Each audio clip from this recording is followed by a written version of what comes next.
Ladies and gentlemen, presenting Larry Fitzgerald for enshrinement in the Pro Football Hall of Fame, his son Devin Fitzgerald.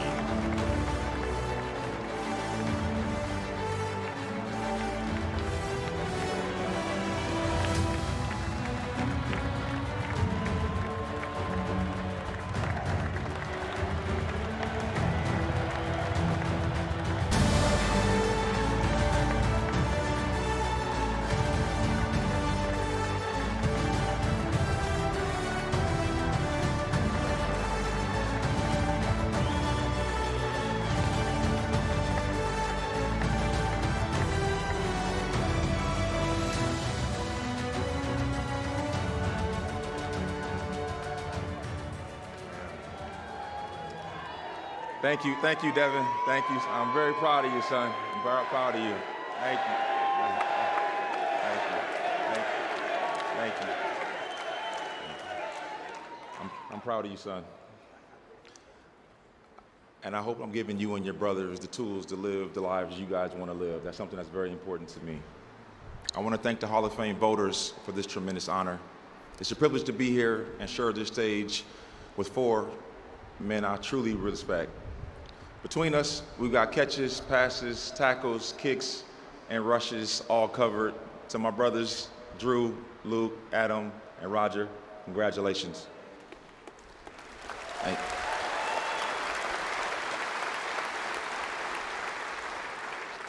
All my life, I've been lucky enough to be surrounded by people and great institutions that have surrounded me and nurtured me and inspired me to pursue excellence.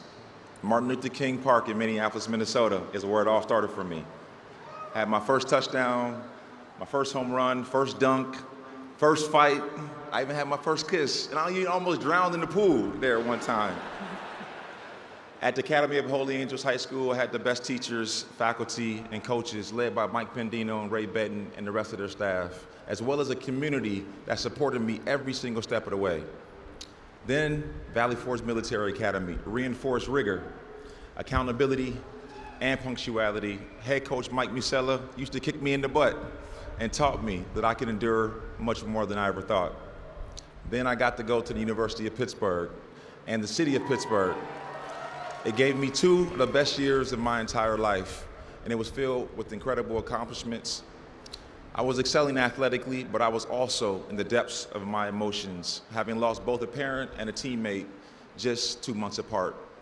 The love and support I was surrounded by at that time from Coach Walt Harris and his staff is something that I'll never forget.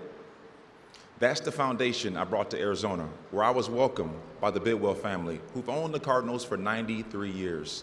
Bill, Nancy, along with children, Bill Jr., Michael, Nicole, and Tim, thank you. I remember Mr. B. He would take me around the city so I could go see different organizations that he and his family and Cardinals Charities supported. He never wanted notoriety, even praise for those things, and I always respected that about Mr. B. Then when Michael Bidwell took over, he kept giving me the canvas to paint my version of a masterpiece. So Michael, thank you. Thank you so very much for your friendship, for your tutelage, and always being so good to my family. Thank you. Thank you.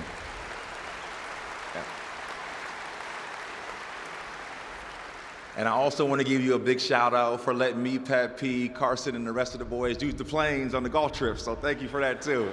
Yeah. I just want to show a little love to my Cardinal fans here in attendance today. And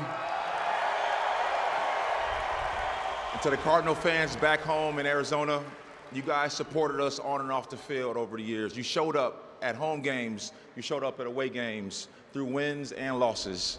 It's been 22 years and counting, Arizona, and I'll spend the rest of my life trying to replenish the well of goodwill I have been lucky enough to drink from. As all of you know, this journey is never about one person. It's always about the people who show up for us, and there are two people who came into my life through my father's influence. First was the late Coach Dennis Green. Coach Green saw something in me at 14 years old, and he gave me my first job as a ball boy for the Minnesota Vikings. And boy, he used to get on me, Fitz, get that ball on the right hash. I would always mess up the spot in the ball on 7-on-7 and team drill. But 7 years later, he forgave all of that when he became head coach of the Arizona Cardinals, and I became his first pick in Arizona. Trust me, the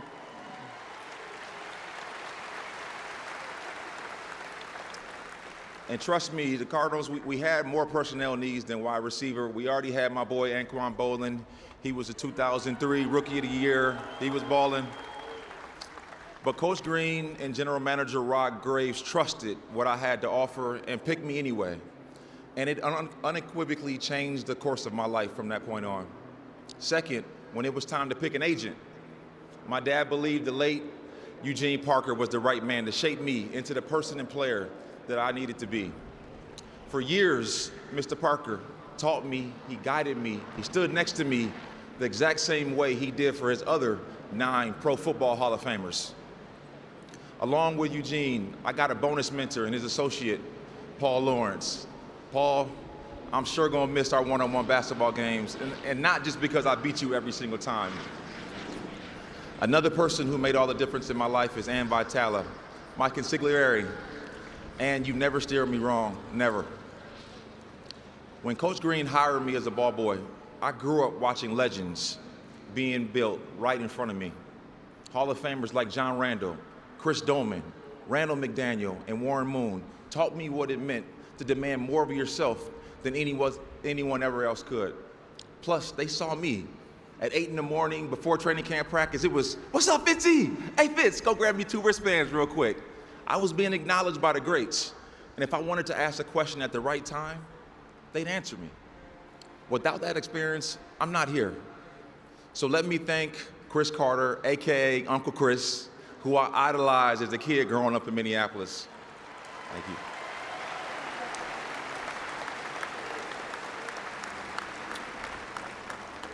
Uncle Chris, you took me into your family, into your home, and you gave me an education that shaped every part of who I am today. Your support was endless, and I hope that today feels like a small return on your investment. Thank you.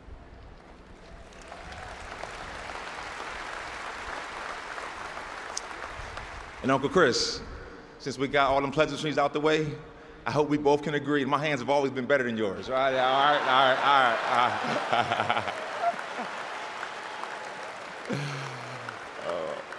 right. Another player who changed my life was Randy Moss.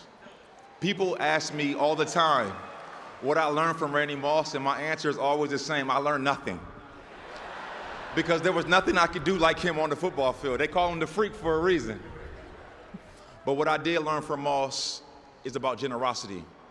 He gave me his clothes, he gave me his size 14 shoes, he came to my high school games, he let me use his car, and he even surprised me with the knock for the Hall of Fame. Randy, being acknowledged by you, someone bigger than life, it meant the world to me. And I'm so happy you're healthy, brother. One of my closest friends to this day, who I also met as a 14-year-old on those fields in Mankato, Minnesota, is my guy, Matthew Hatchett. Hatch, thank you for taking the time in the midst of your NFL career to stay after me after practice and help me sharpen my own skills. I'm grateful for the role you play in my life, and I'm grateful for what you do for my kids as well. I also want to thank 2 players that I was fortunate enough to be teammates with my first 2 years in the league. They showed me the roadmap to success. The first, Emmitt Smith.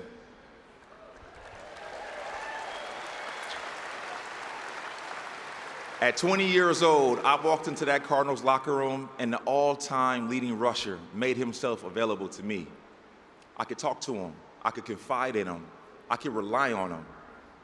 The only thing I couldn't do was beat him and wrestle in the locker room. Man, he was old when I got there, too. He was so old, man. That joker's strong, man. He's strong. Oh, man.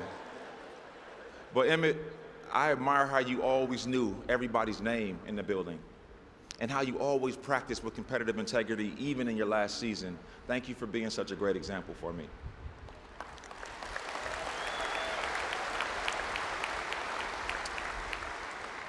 Kurt Warner is my other teammate I want to thank.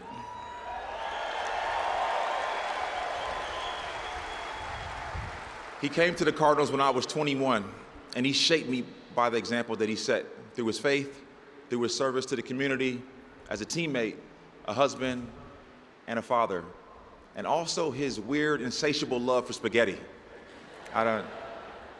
Kurt, when you demanded that I elevate my preparation, consistency, and accountability, you dragged me into the life's winner's circle. The timing couldn't have been better for a young, impressionable kid, and I continue to aspire to be the kind of man that you are.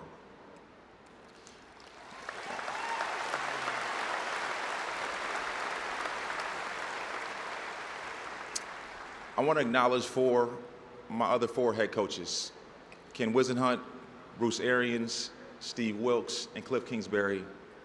You and your coaching staffs contributed to this journey in your own way, and it means a great deal.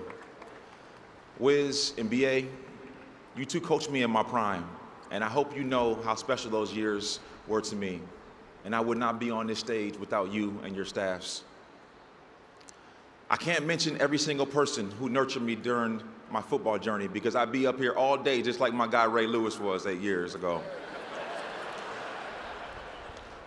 But seriously, I want to recognize my coaches, teammates, trainers, equipment staff, and so many others who are here.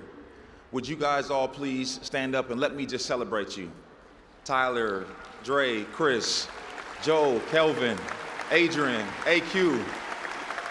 I love y'all boys. Pat P, I see you, boy. Thank you so much. Thank you.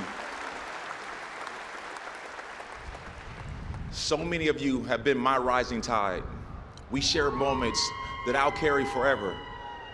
Folding towels in the locker room, treatment in the training room, late nights in the weight room, early mornings in the film room, running routes and catching balls long after everybody has left the field, quiet conversations where trust is earned, barbecues and Bible studies, golf and games of chess, weddings and our kids being born.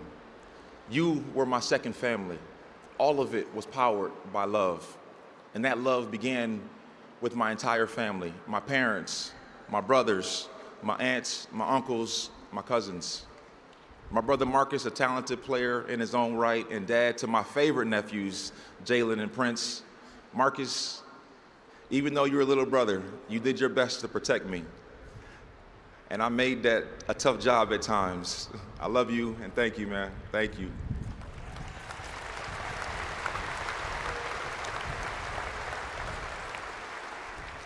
Plus, we share the greatest gift anyone's ever received, the people who raised us.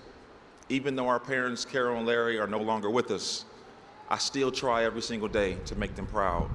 Mom, you were the first champion I knew and the greatest one of all. You lost your fight with breast cancer, but in the years that you lived, you taught me how to love. You showed me how to fight with integrity. You set the standard for our family and our community. And you always will be an example of a life well lived. My dad,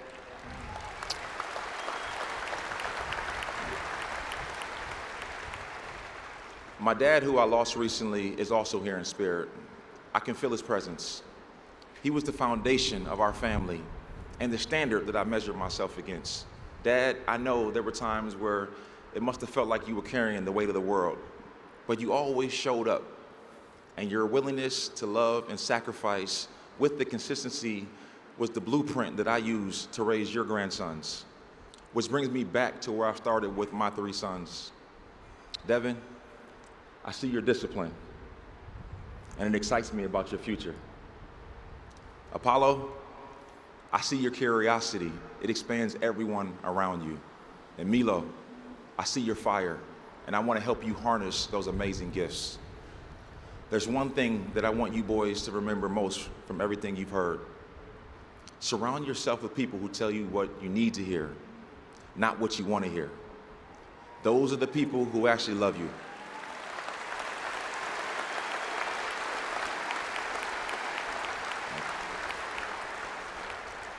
Copy their examples, and remember, there's never much traffic on the extra mile in life.